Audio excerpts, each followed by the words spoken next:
Sir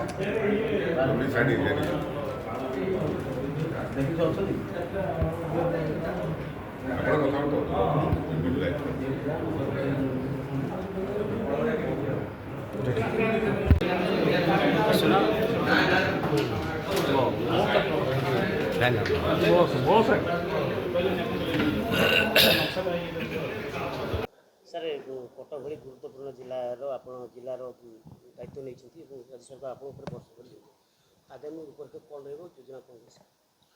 ଦେଖନ୍ତୁ, ଆମର ଲୋକପ୍ରିୟ ମାନ୍ୟବର ମୁଖ୍ୟମନ୍ତ୍ରୀ କଟକ ଜିଲ୍ଲା ଭଳି ଗୋଟେ ଗୁରୁତ୍ୱପୂର୍ଣ୍ଣ ଜିଲ୍ଲାରେ ମୋତେ ଯୋଜନା ବୋର୍ଡ଼ର ଅଧ୍ୟକ୍ଷ ଦାୟିତ୍ୱ ଦେଇଛନ୍ତି। କଟକ ଜିଲ୍ଲାର ବିକାଶ ପାଇଁ ନିଶ୍ଚିତ ଭାବରେ ଯୋଜନା ବୋର୍ଡ଼ର ଯାହା କାର୍ଯ୍ୟକ୍ରମ ଥିବ, ଯୋଜନା ବୋର୍ଡ଼ର ସୀମା ଭିତରେ ଯେଉଁ ବିକାଶ ହେବା ପାଇଁ ଯେଉଁ ନକ୍ସା ଥିବ, ନିଶ୍ଚିତ ଭାବରେ କଟକ ଜିଲ୍ଲାରେ ଉନ୍ନତିକରଣ କାମ ହେବ। ଦେଖିବା ଆପଣ ଯେଉଁ ନିର୍ବାଚନ ପ୍ରତିନିଧିତ୍ୱ କରୁଛନ୍ତି ସେ ଦୁଇଟା ସହର କଟକ ଏବଂ ଭୁବନେଶ୍ୱରକୁ ତାର ଗୋଟେ ବଡ଼ ଗୁରୁତ୍ୱପୂର୍ଣ୍ଣ ଅବଦାନ ରହେ, ବଡ଼ ଅବଦାନ ରହେ।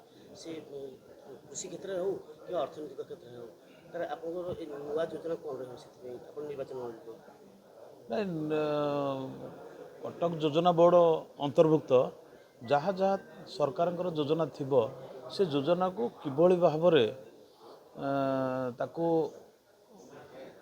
ସମ୍ପୂର୍ଣ୍ଣ କରାଯିବ ଏବଂ କାମ କେମିତି ଅଟକି ନଯିବ ଆଉ ତୁରନ୍ତ କାର୍ଯ୍ୟ ହେବ, ସେଥିପାଇଁ ମୁଁ ଧ୍ୟାନ ଦେବି। ଏବଂ କଟକ ସହର ବି 1000 ବର୍ଷର ସହର, ତେଣୁ 1000 ବର୍ଷରୁ ଅଧିକା ହେବ।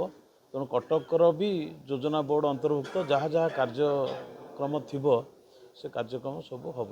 ସାର୍ ଶେଷ ପ୍ରଶ୍ନ, ରାଜ୍ୟସଭା ନିର୍ବାଚନ ପରେ ଯେଭଳି ଯୋଜନା ବୋର୍ଡ଼ର ଅଧ୍ୟକ୍ଷ, ଜିଲ୍ଲା ଅଧ୍ୟକ୍ଷ ସବୁ ନିର୍ବାଚିତ ହୋଇଗଲା, ସାର୍ କିଛି ଆଭାସ ମିଳୁଛି କି ଆଗକୁ ମନ୍ତ୍ରୀମାନେ ସମ୍ପ୍ରସାରଣ ସହିତ ନିଗମର କିଛି ଅଧ୍ୟକ୍ଷ ପଦବୀ ପୂରଣ ହେବ ବୋଲି?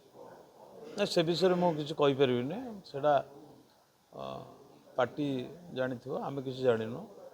ବାକି ଏଇ ଯେଉଁ ଯୋଜନା ବୋର୍ଡ଼ ଯେଉଁଟା ବାହାରିଲା, ଖାଲି କଟକ ବାହାରିନି, 30ଟି ଜିଲ୍ଲାର ବାହାରିଛି। 30ଟି ଜିଲ୍ଲାରେ ଯେ ଯେଉଁ ଦାୟିତ୍ୱ ନେଇଛନ୍ତି, ଆମର ଦେଖନ୍ତୁ 4 ଜଣ ମନ୍ତ୍ରୀ ବି ଜିଲ୍ଲା ଦାୟିତ୍ୱରେ ଅଛନ୍ତି, ମୁଁ ବିଧାୟକ ହିସାବରେ ଅଛି। ତେଣୁ ସେହି ଅନୁସାରେ ପାର୍ଟି ଯାହା ଲକ୍ଷ୍ୟ ରଖିଛି ଓଡ଼ିଶାର ବିକାଶ ପାଇଁ, ଓଡ଼ିଶାର ବିକାଶ ହେଉଛି, ଆଗକୁ ମଧ୍ୟ ବହୁତ ହେବ। Thank you.